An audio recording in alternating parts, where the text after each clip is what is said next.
ভিক্ষা করে খাও তাও আত্মীয় স্বজনের কাছে না যাও। মাংস পোলা থুয়ে পান্তা ভাত খাও তাও আত্মীয় স্বজনের কাছে না যাও। 3 বেলার মধ্যে 1 বেলা খাও তাও আত্মীয় স্বজনের কাছে না যাও। খিদার জ্বালায় ছটপটা তুমি মরে যাও তাও আত্মীয় স্বজনের কাছে না যাও। এই কথাটা তুমি তখনই বুঝা পারবি যখন তোমার বয়স 17-18 পার হবে, তখনই তুমি এই কথাটার মানে বুঝা পারবি। বন্ধু বান্ধব আত্মীয় স্বজন ভাই ব্রাদার যা আছে যাবতীয়, তুমি গরিব তুমি অসহায়, সেই সময় তুমি খালি তারকে দিকে একটা বার তাকাবি না, একটা বার তারকে চোখে মুখে কতটা রাগ, কতটা অভিমান, কতটা ক্ষোভ জমা আছে, এই জিনিসটা তুমি তখন দেখে পাবি।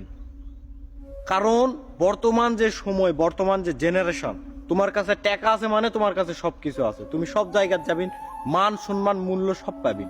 তোমার কাছে টাকা নাই মানে তুমি একদম নিঃস্ব, তুমি কোনো জায়গায় যায় তুমি মান সম্মান কিচ্ছু পাবেন না। টাকা সব, টাকাই সব।